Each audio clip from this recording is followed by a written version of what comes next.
మితిమీరిన అభిమానం ఎప్పుడు మంచిది కాదు అని నా పర్సనల్ ఫీలింగ్. వేటిలో మితిమీరేలో కూడా చెప్తాను. ముందుగా నువ్వు పుట్టిన దేశాన్ని ప్రేమించు, నిన్ను కన్న తల్లిదండ్రుల్ని ప్రేమించు, నీ మీద నమ్మకం పెట్టుకున్న నీ భార్యని ప్రేమించు, నిన్నే నమ్ముకొని పుట్టిన నీ పిల్లల్ని ప్రేమించు, ఆ తర్వాత నీ అభిమాన నటుడిని ప్రేమించు. రేపొద్దున క్రాస్ రోడ్స్లోకి వస్తే ఒకవైపు దేశం, తల్లిదండ్రులు, భార్య, పిల్లలు, నిన్ను ప్రేమించిన వాళ్ళు శ్రేయోభిలాషులు, నీ నటుడు. ఫస్ట్ దేశం వైపుకి వెళ్ళాలి, తర్వాత నీ తల్లిదండ్రుల వైపుకి వెళ్ళాలి, తర్వాత మీ శ్రేయోభిలాషుల మీదకి వెళ్ళాలి, మీ మిత్రుల మీదకి వెళ్ళాలి, ఆఖరికి మా దగ్గరికి రావాలి. క్రాస్ రోడ్స్లోకి వచ్చి ఎవరి వైపు వెళ్ళాలి అని మీరు అనుకున్నప్పుడు మీ అభిమాన నటుడు ఆఖరి వ్యక్తి. ఇదే నేను కేవలం నా అభిమానులు కాదు, అందరి అభిమానులకి చెప్పే సందేశం ఇది. అందరి అభిమానులు, మా నటినటుల్లో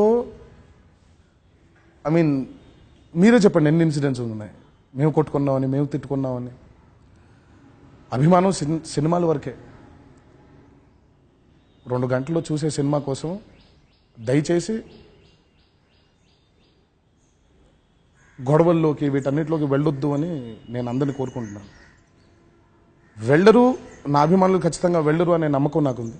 బట్ వెళ్ళే తట్టయితే దయచేసి నా అభిమానులుగా ఉండొద్దు అని మాత్రం కోరుకుంటున్నాను. బట్ ఎప్పుడైనా దేశం, తల్లిదండ్రులు, శ్రేయోభిలాషులు, మిత్రులు, భార్య, పిల్లలు, ఆ తరువాతే మేము. మీ ద్వారా చెప్పగలిగేది ఇదొకటే. ముఖ్యంగా మెయిన్ స్పీచ్లోకి వెళ్ళబోయే ముందు ఇక్కడికి వచ్చిన నా అభిమానులందరికీ, ప్రతి ఒక్కరికి పేరు పేరున, తెలుగు రాష్ట్రాల్లో ఉన్న నా అభిమానులందరికీ ప్రతి ఒక్కరికి పేరు పేరున సినిమా అనేది ఒక వినోదంగానే చూడండి. వేరే హీరోలతో ఎప్పుడు నాకు గొడవలు ఉండవు, మేమందరం బాగానే ఉంటాం, వాళ్ళు నాతో బాగానే ఉంటారు. మీరు కూడా సినిమాని ఒక వినోదంగానే చూసి దాన్ని వినోదంగానే మర్చిపోండి, దాన్ని సీరియస్గా తీసుకోవద్దు. ఎందుకంటే నేను సీరియస్గా తీసుకున్న సినిమాలని, నేను దేన్ని సీరియస్గా తీసుకుంటాను, నిజ జీవితాన్ని సీరియస్గా తీసుకుంటాను, నిజ జీవితంలో సమస్యలను సీరియస్గా తీసుకుంటాను. నిజానికి సినిమాల్లో మేము నాతో సహా ఏ హీరో చేసినా కానీ అది నిజ జీవితానికి సంబంధించింది కాదు, సినిమాకి సంబంధించింది అన్నమాట మీరు గుర్తుపెట్టుకోండి. దానికోసం మీ జీవితాలు క్షణికమైన కోపాలతో, తాపాలతో మీ జీవితాలని పాడు చేసుకోవద్దు. నాకు తిరుపతిలో మన కోలార్లో వినోద్ రాయల్ మన అభిమాని జనసేన సైనికుడు హత్యకు గురైనప్పుడు నాకు చాలా బాధ కలిగించింది. క్షణికావేశంలోనో దేంట్లో జరిగిన ఒక హత్య, ఒక తల్లి లోపల నుంచి కడుపు కోత, లోపల నుంచి నాకు ఏడుపు వచ్చేస్తుంది.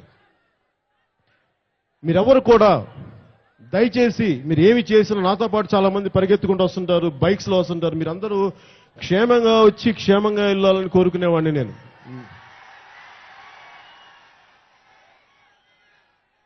నాకు వినోద్ రాయల్ తల్లి నాకు ఎంత గౌరవం వచ్చిందంటే, బిడ్డ హత్యకి గురయ్యి గుండె బయటకు వచ్చేసి, అమ్మా నేను రాత్రి భోజనానికి వస్తానని వెళ్ళిన బిడ్డ, అవయవదానానికి సంతకం చేయడానికి వెళ్ళిన బిడ్డ తిరిగి ఇంటికి వెళ్తే ఆ తల్లికి ఇంటి నుంచి బిడ్డ హత్యకు గురయ్యాడని తెలిసి హాస్పిటల్కి వెళ్తే మార్చురీలో పడిపోయిన బిడ్డ గుండె బయటకు వచ్చేసింది చూసి ఆ తల్లి పడ్డ వేదన అంత ఇంత కాదు. అంత వేదనలో కూడా ఆ తల్లి ఎంత గొప్పదంటే, నా బిడ్డ తన కళ్ళను దానం చేశాడు, ఆ ముందు హత్యకి గురైన బిడ్డని కళ్ళను దానం చేసినంత గొప్ప తల్లి తిరుపతిలో పుట్టిన ఆడపడుచు. అలాంటి తల్లికి నా పాదాభివందనాలు.